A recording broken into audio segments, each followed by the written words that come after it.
to have myself muted though. That way I use your office video or sound. Okay. Otherwise it will be too. Yeah, I can hear it right now. We have some former principals of the year on here with Lee Loving and Drake Shelton. There's some, yeah, powerful leaders. Hey, Lee. Hi, Lynn. Hey, Drake. How are you, man? Hello. Hello. How you doing, Chris? Good to see that Gopher. Hug. Well, it's 4 o'clock, Lynn. So in the interest of time, shall we go ahead and get started? Certainly so. So let us begin. It is great to see so many of you here right now. As you can see that we are over 60 other building and administrators, as we are going to use this as an opportunity that hopefully we can do this often on a weekly basis to use each other as soundboards in professional development during this school closure time period. I do want to recognize that as we are coming together from throughout the state, that we all have our own unique demographics, situations, resources that we are going to be able to tap into. So as we have this conversation today, I really want to make sure that we're hearing everybody's voice with regards to thoughts and ideas and how we could make those ideas work in celebrating the distinguished class of 2020. I also want to recognize that for many of us, as we were discussing this a couple of weeks ago as an OASSA group in a leadership team, that for many of us, this is a very personal graduation, as we ourselves, myself included, have a child that's part of this senior class. So we want to make sure that we give them that opportunity to have their chance to celebrate the successes and the work that they have put in. So what we're going to do today is that we are going to progress through a brief agenda in which I'm going to turn some time over to Sarah Niles in just a moment, and she's going to walk us through some of the things that are going on throughout the state and throughout the nation with graduation and ideas that school districts and communities are running with to celebrate this class. Then we're going to open it up for ideas and concepts that we can explore throughout the state and kind of wrap it up at the end with how we can move forward, and then potentially some ideas for other topics in the weeks that are up and coming. I do want you to note that please, for the sake of the size of this group, that we follow through with some netiquette concepts of, one, making sure that we are muted as we're progressing throughout this conference, and two, that we use the chat feature often so that we can record these comments and ideas, come down and refer back to them at a later time, in which Chris Olson's going to help facilitate that for us, right, Chris?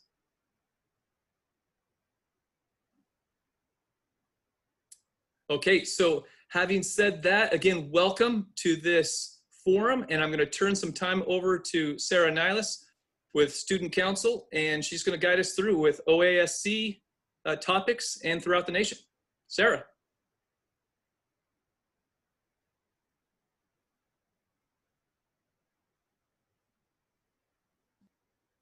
Sarah, we still have you muted, so we can't quite hear your thoughts yet.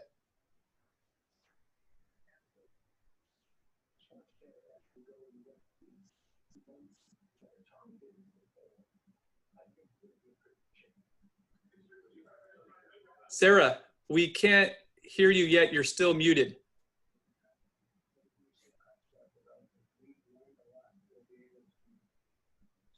Boom. Oh, sorry. It's There we go. I'm All right. supposed to be speaking through COSA's line, not my computer, because otherwise we get feedback. So, because I am in the COSA office, but I'm also on my own computer. So you're getting me both ways. I apologize. I need to be heard on the big. One thing before I get started, I wanted to quickly share a tip that may help. If you were to hover your cursor over your name, there are 3 dots, and you can rename yourself.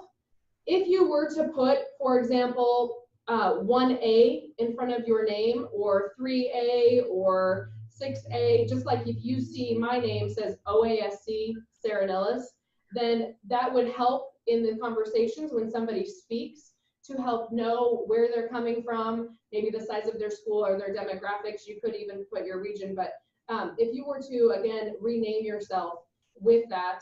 Tim, awesome job. I already see 4A Tim Roth. I see that coming in. Good job. Thumbs up. So it's helpful. If you're not able to, we understand, but it might help us later as well. So a little tip or trick that you can always rename yourself in any meeting that you're at, and it is helpful for breakouts and groups as well. So you guys are all very quick learners. Look at you go. So thank you.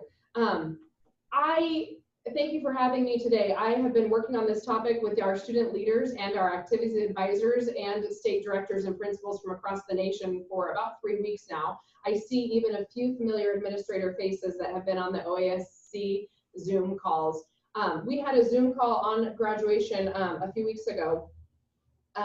And we have a document, a Google document that I shared in the chat to the right, where we compiled not only notes from our meeting, but Jostens has also been putting on graduation workshops every Friday. So we have notes in our Google Drive they started Friday, April 3rd. So we have notes from that, Jostens, and a shout out to Susie Sales, advisor at McMinnville High School, who has helped compile these notes. And then we put our Zoom meeting notes from advisors and students in here with their ideas. And then Jostens had another one on April 10th. And then they'll have another one tomorrow afternoon. So just knowing that that's there for you to help. And I highlighted just a few key things that I've heard and that we've seen from these notes. And you probably have too. A lot of you are on social media and a variety of different professional development groups. So some of these may be new and some may just be reminders of what others are doing. The biggest thing that, again, I've heard and that you probably have heard is the idea of a senior parade drive-through, what that might look like. In Newburgh, I know they have the drive-in theater, so that was always discussed. Other cities have even said, how can we rent the Newburgh drive-in? So what does that look like? What are the things to consider when you have that as well?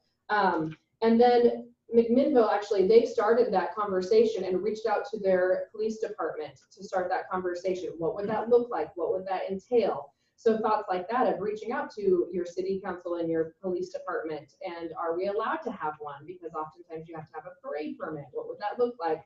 And McMinnville Police Department gave some good feedback, if having a parade, about making the parade route longer than you think it should be in order to allow for more people and space between people. Little tips and tricks like that. Consider starting in one location and where you have your video maybe on a big screen. Maybe you have a DJ that you already paid for prom that you can't get out of the contract and you need to utilize. Use them in order to be your sound system and the speaker for that. And then if you're going to be handing something, or if they're going to throw their caps out of their moon roofs, if they have one, or out of the car window, that was actually an idea from the students. They really want to throw their caps. So that's something that, note that they want to throw those in the air. So however that looks, and maybe it's a video at home of them in their backyard doing it. They also talked a lot about how making sure that this is a time for seniors to have closure, but it's also time, like Lynn said earlier, for a lot of staff and parents that have, watched these students be raised over these 4 years, and it's a closure for them. So how can we include staff into those graduations, things to think about, and the videos. They're all talking about making videos to show, they're talking about partnering with the yearbook. One of the key things that we had in our meeting with advisors was that hadn't been talked about is, are you working with your grad night? Have you, and maybe you already have, but have you talked and reached out to your grad night parents for the money that they've already fundraised and how that can be utilized? Also partnering with those parents to come up with those creative solutions and creating that team of some student leaders, the grad night parents, your administration, you as administrators, to really, what does that day look like? But I think the grad night piece was also a thing that they talked about. They also talked about cords and the delivery of those, and is there a way to deliver the cords out to the students and take a picture of that moment, and what would that look like? And even showcasing those pictures or having on social media in the caps and gowns. There's a lot of questions regarding that, and then talking about senior swag bags as well. They're wanting something physical. I mean, yes, their diploma, but they're also wanting, is there a way that you could work with grad night? Maybe that's something grad night could do, is those senior swag bags that could be left for the seniors, or that when they do the parade and they drive through and pick up their diploma, that they also get a swag bag for their future that community could chip in, and again, the PTA. So those were some of the initial topics and thoughts, just to get all of our brains moving and turning, and of what has been talked about. And then at the recent Jostens talk last Friday, they actually were being more hopeful. And that's the thing, is whatever we come up with, 4 weeks from now, 6 weeks from now, 8 weeks from now, it may look differently, and that's the hard part.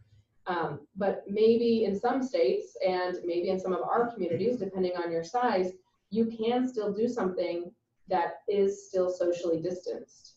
And, depending on if it's still 10 people or less, or if it's moved up to 50, what does that look like? So there were talks of, and again, this would depend on where you are and the rules at the time, but they were talking about having one-on-one. So a stage is in your gym, it's set, and you have a student and a family come in, and they walk across the stage in their cap and gown, and the family is down taking photos of that moment, and then they walk out, and the next student and family comes in. So it would take a lot of coordination and effort, but if you're a smaller school, that could really be something where they're still in the building, they still get that moment on the stage, and then and their cap and gown, but it's socially distanced, if you will. They were also talking that after that, they can have, you walk out of the gym and you walk down your school hallway, and the teachers are there waving and saying goodbye from, without hugs. And what does that look like to have that final walk down the hallway, and that final moment for the students? There's some closure. But again, there are you may have the best of intentions and plans, and we don't know what that looks like. But those were just some of and I went through it very quickly, because I also shared with you that document so you can review it later. And I'm super excited to add to that document today with all of your brilliance and what you've already been working on with your teams and communities. But that's just the start of what we have and what we've been talking about. So.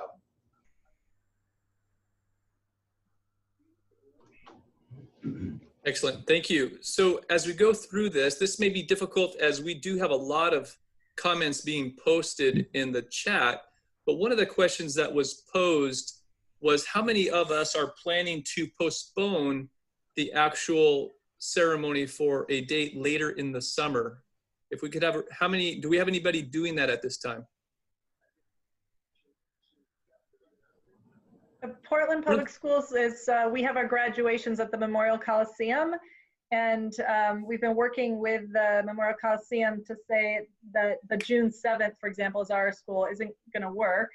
Can we just move that to a backup date in late July and early August, and maybe pick 2 of those? Because the community is really saying that if we have to have a virtual graduation, that's nice, but they would really prefer in-person graduation. So we're kind of planning a virtual graduation as a backup, like if we never open until September, but prefer to work to have those spaces. And then schools like Franklin High School have that nice bowl. If you've been there competing and you're looking up at Mount Tabor, and it's just a beautiful setting. So could there be an outdoor graduation in places like that? Roosevelt High School has space, and Grant High School has some nice space now. Lincoln we don't, because we're under construction. Those schools with outdoor spaces, are thinking about how they could use those spaces, and maybe each of those outdoor spaces, schools with outdoor spaces, could host 2 schools. But we're definitely hearing that in-person is much preferable for the kids and the parents. And a local private school is doing a chapel where, each student walks in one at a time and then goes out the side door, and the diplomas are on the bench. and they're just going to have it on their normal day on June 7th because they'll never have more than 5 people in the chapel. And I think that includes the principal and 3 people singing. And then the parents are outside, separated, and it's being filmed that way. So yeah, different people are doing different things in PPS, but. Principal Loving, Redmond, I saw your hand go up. What's your plan for a postponed graduation? What's your thought there? Well, to call it a plan would be using the English language inappropriately. We're hoping that what we can do is wait it out. We know that the late fall is probably not looking good for a total release of all the pandemic restrictions. But we think in the end of the summer or early fall, we might have enough restrictions lifted so that we could do something on our football field with the intimate family and teachers. And so keeping space away from each other, but yet being able to have some sort of ceremony where these kids get not cheated out of everything of their senior year. So we're holding on to hope for something like that, knowing that we'll probably do it on a Saturday evening, simply because those kids that have already gone away to school maybe in August would be able to attend, or a family member would be able to attend for them. So that's kind of our loose plan right now, knowing very little about the future. So on that note, I'd like to follow up a little bit with what you have stated. Astoria High School, we have a new sports complex in which it's situated in almost a natural amphitheater type of alcove. And so what we are looking at, I've had my grounds maintenance director take a look.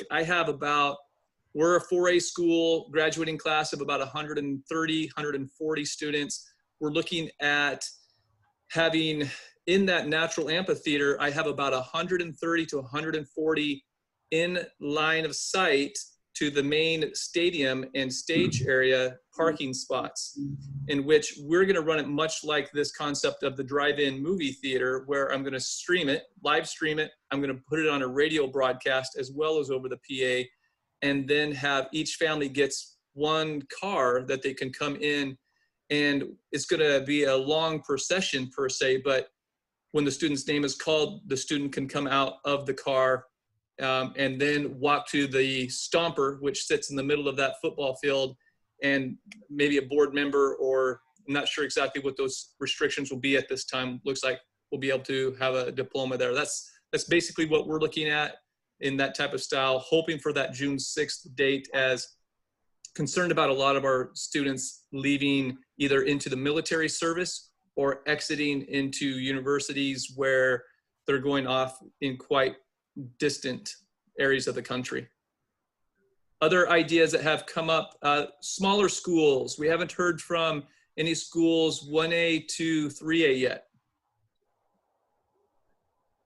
We had kind of an interesting idea around doing it for a graduating class of about 25, to do it like a tailgater around the outside of our football field, have a screen, do some, radio broadcasts like you're talking about, but allow family to, have their lawn chairs or whatever outside of their vehicle, still be far enough apart in the outdoors that it could, provide some space. And then the staff and the, administrators going site to site or space to space to hand out that paperwork.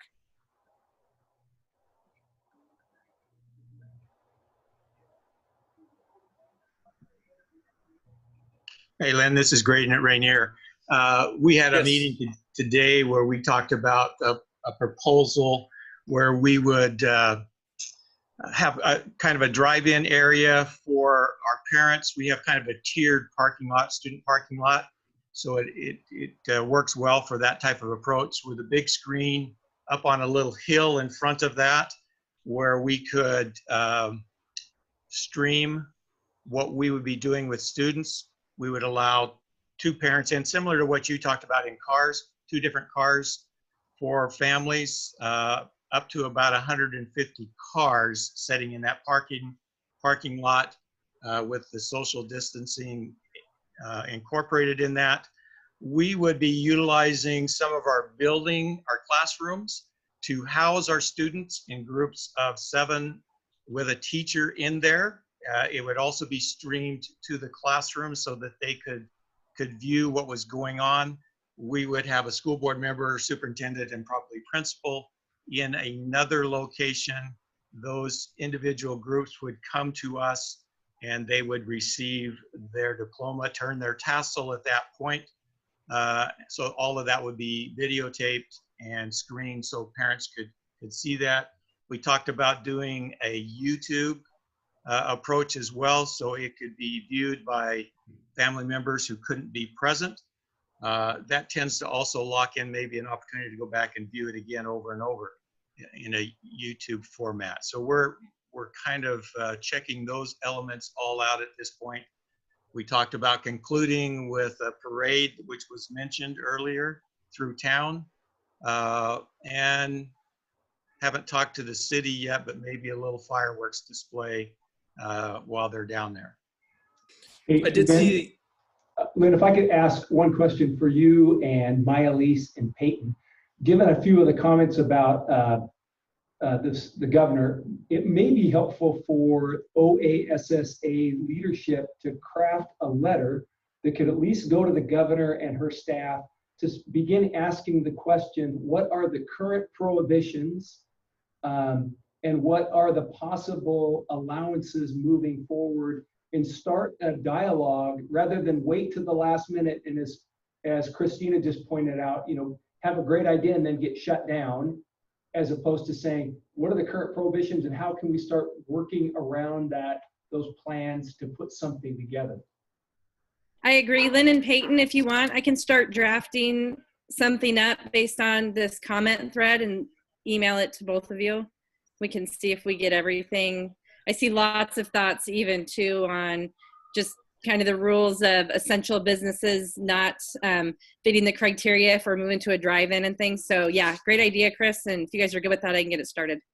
Yeah, I would love to use our COSA lobbyists too, or even, Ben and Morgan to give us some advice on that, because I feel like just as a lobbying, as a group, that's one of the best ways we can have an impact.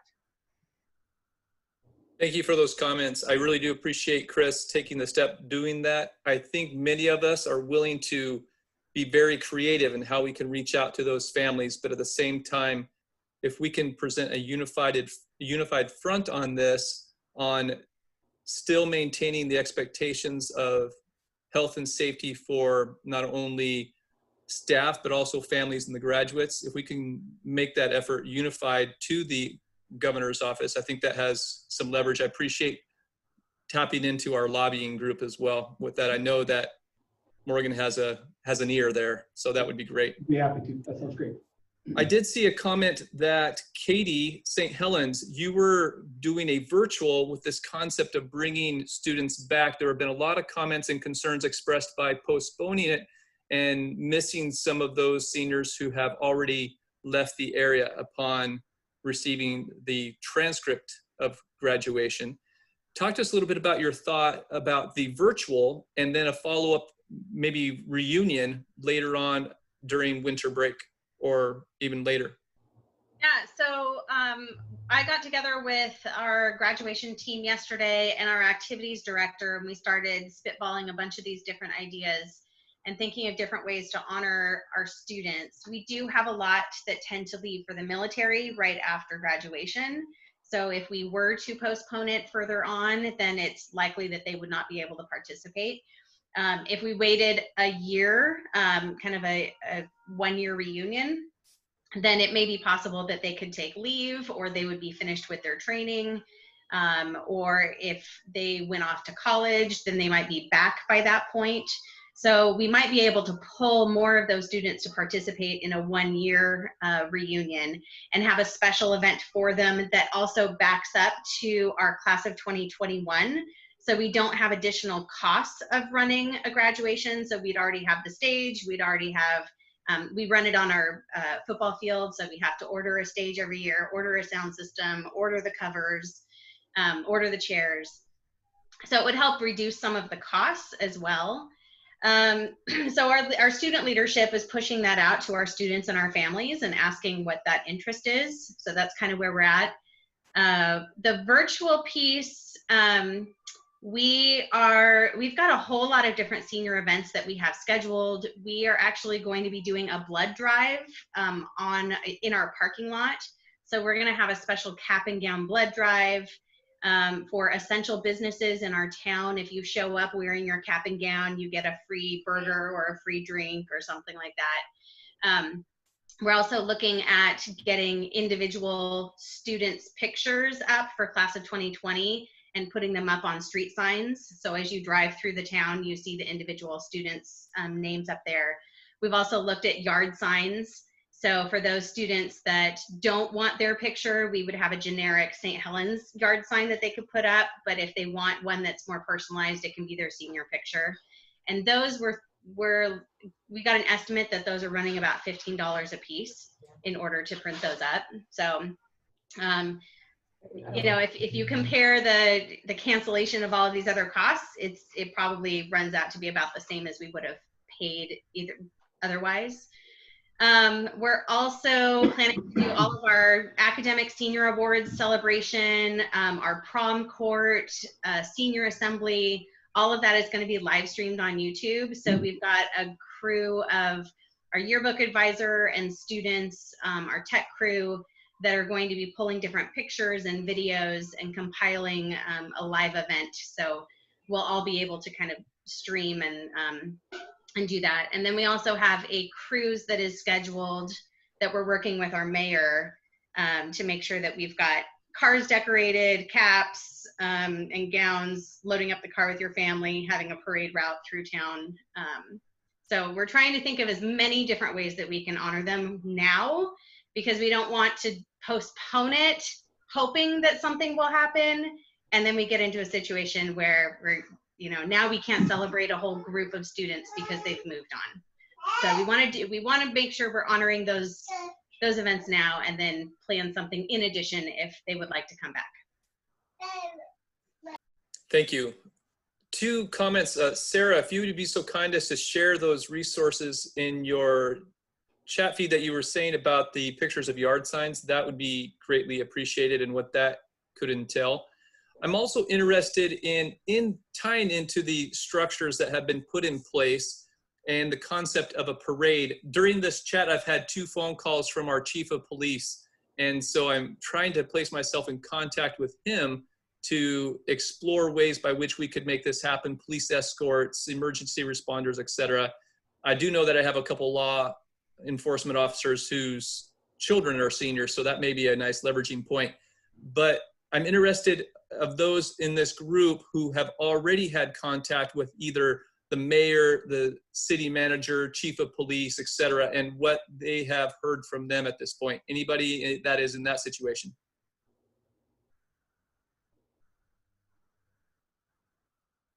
So at Tillamook High School, we did make contact with the chief of police this week. We're stealing your idea, Lynn, and doing a drive-in movie style that will be streamed at the fairgrounds. So the chief of police is, one thing he's really good at is crowd control. So the first thing he did was he went out to the fairgrounds to see how we would lay out the cars. We're actually going to meet at the high school first and number the cars, so the students will be in order for how they will be announced for graduation. And then we'll do a little mini parade led by the police through town to the fairgrounds, where the students will be greeted by all of their former teachers. Hopefully it's not raining, standing on the side of the road and waving to them, keeping their 6-foot distance. The one thing that was really helpful for us that I didn't even think about is we needed to order porta potties immediately, because that takes some time. So that's something that he brought to light for us. And then he also stated, obviously in Tillamook, we have a lot of cars or trucks that are up on really high wheels. So we're gonna have to stagger how we park our crowd, I guess, so to speak. So that he's been great about it the whole time, and he's had a lot of really good ideas. So we haven't had any issues with him so far, but I'm glad I brought him in, because there's a lot of laws about which streets you can drive through for the parade. So we had we actually kind of had a practice run last weekend. The city of Malala, it wasn't the city of Malala, but it was a community group put together they didn't call it an Easter parade, they called it a community parade or a spring parade on Saturday, the day before Easter. And they did a parade through town, and it was led by our police department and our first responders, and then just community members followed.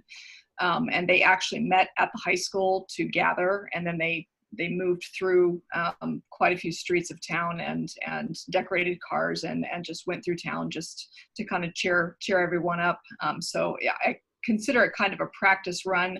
We haven't ultimately decided that we're going to do a drive-in and a parade, but it's one of the top choices right now that we're considering for graduation. So I think it's something that we could absolutely work with and make happen.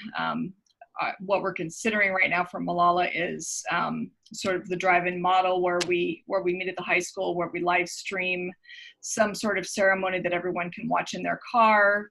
Cars are decorated, we make lots of noise as graduates are announced, and then we finish with a parade through town so that community members can continue to celebrate graduates and do that type of thing. I don't think it's going to be a problem for us to get the community on board and, the mayor and the city council support in Malala. So beyond the actual ceremony on whatever date we choose to do that, what are some of the other activities that we are doing right now to celebrate this particular class? For example, Astoria, for those of you who are probably somewhat aware, we have an iconic column that sits on top of the hill in Astoria. And tomorrow night at 8:20, it's going to be colored purple and gold. So there's probably going to be a lot of seniors up there actually tomorrow night. So that's going to be kind of a cool thing. I may sneak up there and take a look at what's going on. But so those are some of the things that we're doing. We've done the lights, obviously, on our athletic fields that many of the other schools have. I'm interested to hear some other ideas that we are doing right now to celebrate, to help them work through some of the disappointments that they've already had.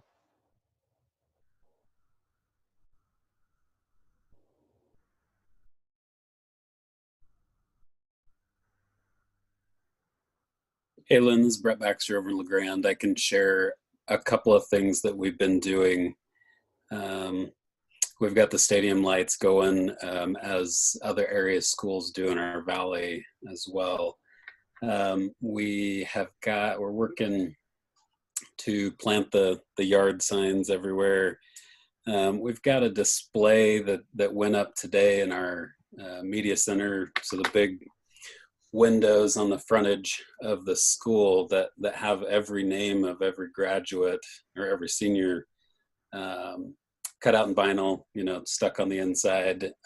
So that can be sort of a drive-by honorarium to those. And then we've got a few other people with our local media and newspaper who are working on ads and stuff on the radio and on their social media that are honoring all our graduates.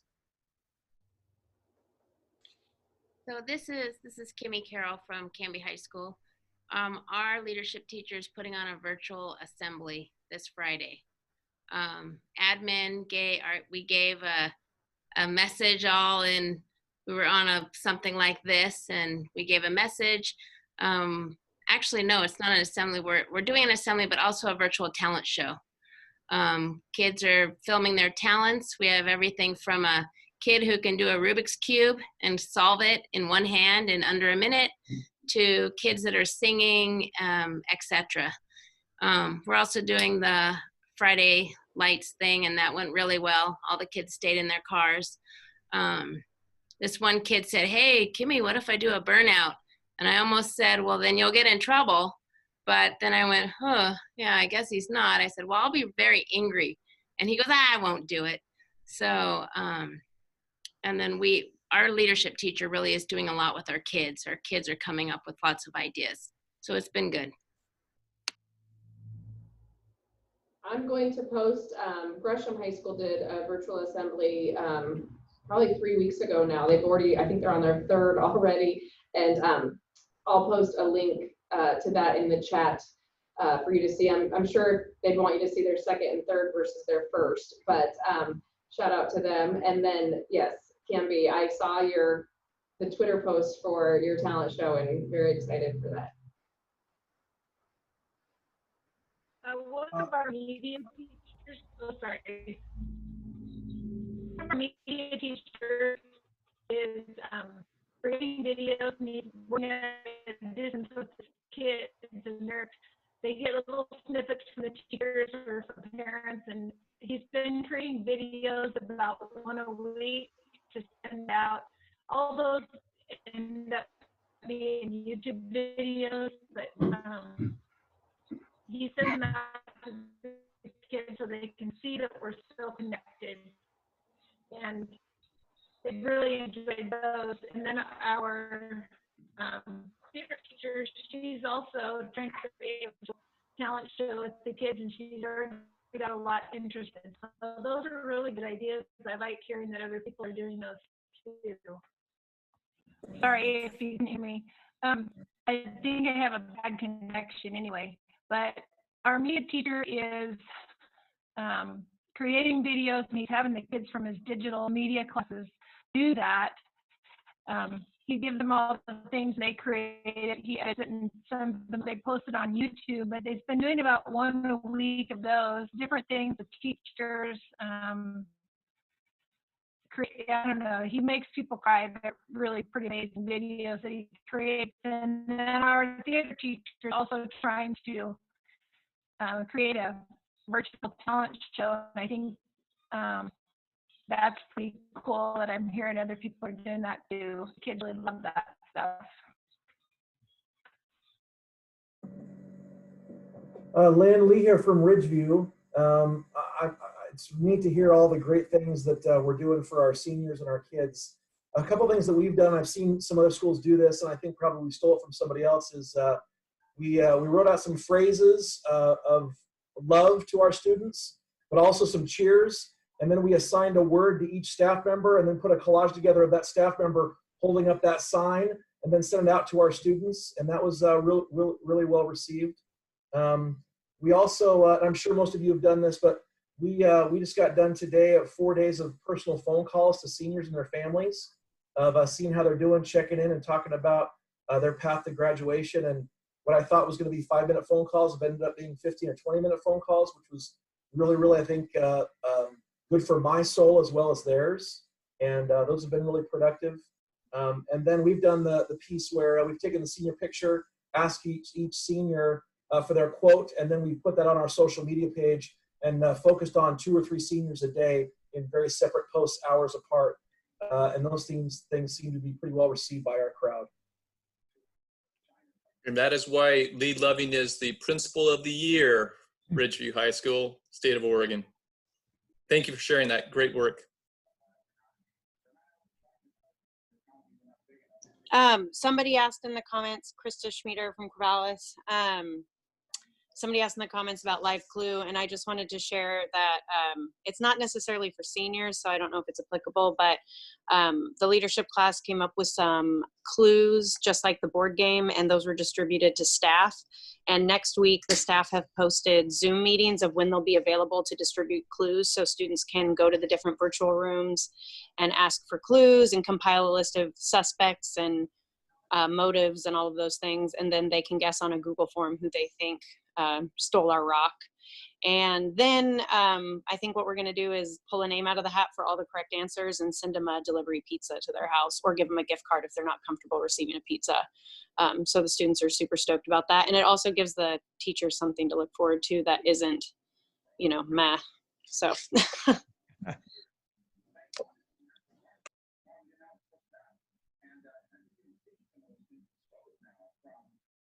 Other ideas to currently celebrate, maybe not just this class of 2020, but celebrate the students of your just general student body 9 through 12, as they're not the only ones who have suffered disappointments, the class of 2020. So other ideas that you've done reaching out to the general student body. we've held listening sessions, admin student listening sessions once a week since the school closed, just to be in communication with the ASB and class elected officials, and then all the affinity groups from different clubs to kind of get the word out and stay in contact with them. And we thought just do it once, then they keep asking, they want to connect again. So that's been really positive. You can get, 250 kids on Google Meet, which is the platform we're using. So that's been really positive. The class cabinet's been meeting with the leadership teacher to organize events. One of the things that we're working on now is a Mayfed assembly, which is a tradition, but it's really to honor the parent volunteers, that sense of closure. And we focus on the parents whose last child is graduating. And then we give them different parent awards and ask everyone to stand up for them. And also our departing teachers who are retiring, so we're working on a Mayfed virtual assembly to do that. And that's kind of what the leadership kids are focusing on now. There was all this push to celebrate the seniors because they've just quote unquote graduated. But we've tried to say, like, we still have a few that aren't there yet. We're gonna spend this month trying to get all of the kids graduated, and we need your help. So if you have a friend who hasn't, maybe you could buddy system up, and then we could have peer mentors. But then once we get our whole class, there, we wanna do more of the regular traditional celebrating seniors. But right now, the real emphasis, I think, in Parton Public Schools is finding every senior and then getting every senior to be part of that graduating class. But I love all the ideas that you've been sharing, some really good ones. I do appreciate the wisdom, Peyton, that this can be a daunting task. If you look at how am I going to get X amount of seniors across the line? And the fact of the matter is that is not possible. So that as we reach out to our staff, and then I love the idea, leverage our fellow seniors, our other students, encourage them to reach out. They have the social networking connections to touch base with those students that we may find very difficult to access. And so great idea to continue to tap into them. Every year I have an ad hoc leadership group of seniors that form a motley crew of individuals. It's almost a breakfast club kind of concept. And I have my third virtual meeting with them tomorrow.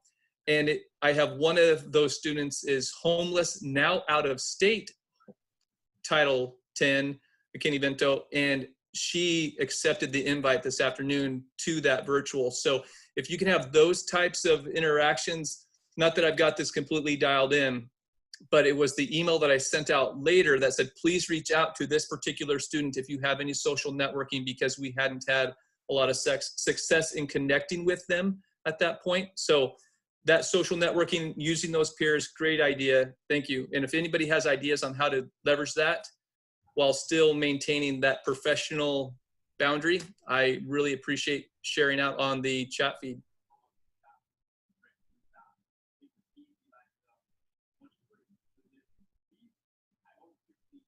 Other ideas as we are wrapping up how to celebrate our students as they navigate this unique, unprecedented situation that we are all going through. So Chris, walk us through what our next steps are with regards to how can we access the chat? What can we do for our next forum that we'll have next week or at a later time? Talk to us a little bit about that. Okay, thanks, Lynn. We had 92 participants with us today, so great turnout. Obviously, your need to connect and talk amongst yourself is really important, so we will obviously keep this going every Thursday from 4 to 5 o'clock. I'll take the recording of this session and post it to the COSA page again and send out a reminder to everybody that it's up. We'll also post up the link information, and then any other materials that you think are relevant, we'll post those as well. So we'll keep that archived and people can access it anytime that they need it. We've had a couple requests come in wanting to have kind of an academic focus. Now that the stipulations have come out on the 9th through 11th grade, there's been an interest of people wanting to talk about things like, well, the essential learnings. What happens if we're not able to get all the essential learnings completed in a particular course between now and, say, June 15th? Might we do something that looks like an August summer school for our kids to ensure? What about those kids that get an incomplete, and we know we only have between now and June of 2021 for them to get that incomplete rectified, or it becomes an F on their transcript. So kind of a conversation about maybe some of the strategies that you're considering as school leaders on remediating credit that may or may not occur in the next few weeks. The big issue that seems to have come up is about things like math and foreign language. How do we ensure that kids that are, 2/3 of their way through an algebra or geometry sequence are ready for geometry or algebra 2? I mean, and what might you do or we do as a system to help prepare them for that next level coming up next September? So those are some ideas. I'd be interested for you, the 88 or 90 of you that are still with us, to kind of, in the chat feature, indicate what are some of the topics of interest that you have. Last week, we talked about things like forecasting for next school year. And if you could share that, what your thoughts are, we'll just take about 3 or 4 minutes. Go ahead and put your information in, and then we can sort through that to determine what our agenda might be for next week.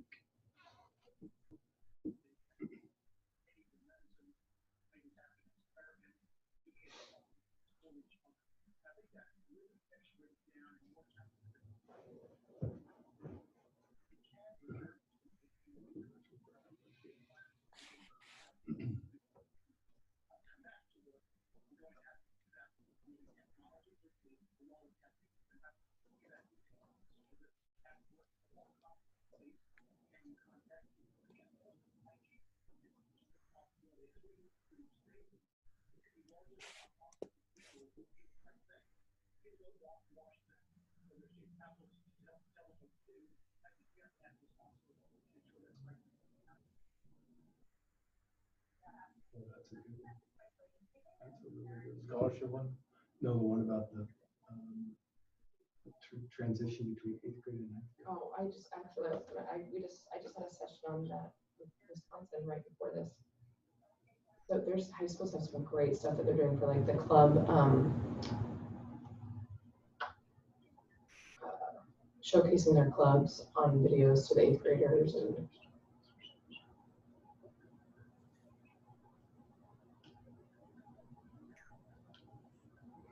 Yeah, If you are seeing something in the chat that kind of resonates with you to see again, if you can go ahead and make a comment to that so that we can see kind of the ton of interest. Like last week, lots of people were typing in graduation, so we knew that was one a lot of members would want. So don't worry about repeating other people by any means. Thanks, Miley. Good point.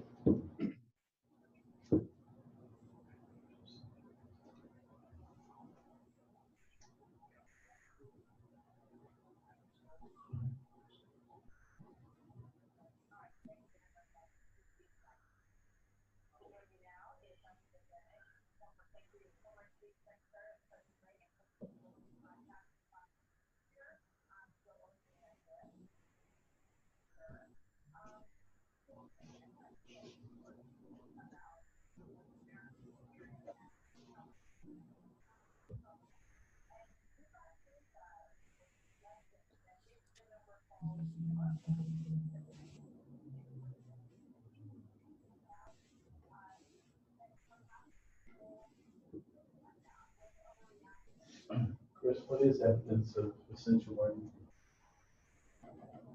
Is that Jennifer? I think it's looking at the standards and figuring out what's most important for that course. I don't think we defined it. I think it's being left up to the teacher to determine. Well, certain learning standards you're supposed to do. yeah, but then there's talks like they're trying to say limit them. There's certain learning standards where you're not going to hit all of them, and unfortunately, if you're given 30 hours. So Chris, at this time, I'm seeing a lot of thoughts about teacher burnout, virtual burnout. That's a topic that's emerged recently, as well as how do we navigate rolling out the sequence in math and science courses. There was another one regarding the pushback of pass and incomplete and how to navigate that in some of our communities, especially those who are pushing strongly for college admissions to certain universities. Those are some of the thoughts. So our next steps, are you going to announce that later today or at a time in the near future about what topic we'll be exploring next week? I think we'll do it Monday morning. So what we'll do is get this information all up, we'll look through it again, and then Monday we'll go ahead and send out the meeting invitation and the topic. This is a real tough one because it looks pretty evenly divided. Like many of us in this chat, we're working in the field of education, and we may even have a spouse in the field of education. I do.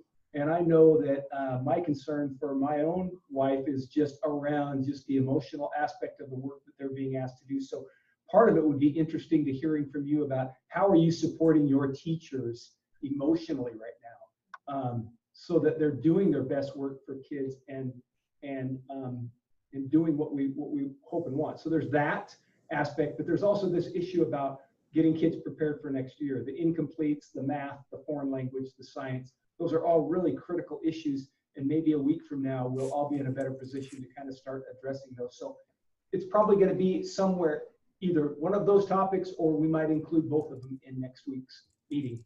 Probably something a little more positive about reinforcing great work and supporting our staff, and then something a little more technical around aspects of dealing with this academic issue.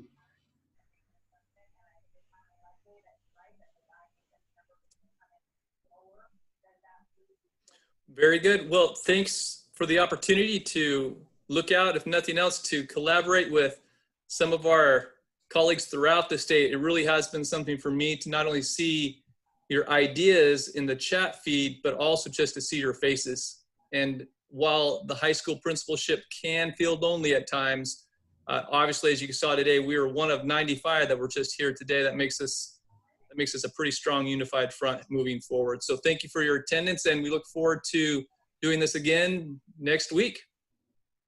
Great, and thanks, Lynn, for hosting us, and thanks to Myalise and Peyton for contributing to today's event. So thanks again, everybody. Have a great weekend, and be looking for the email about this information being posted and available to everybody. Sarah, will you stay on at the end? Can I ask you a question? Yeah, absolutely. Okay, and Chris, Bretta, will you both stay on? It was so good to see everybody. Thank you all for all the amazing work you're doing around the state. You all inspire all of us so much.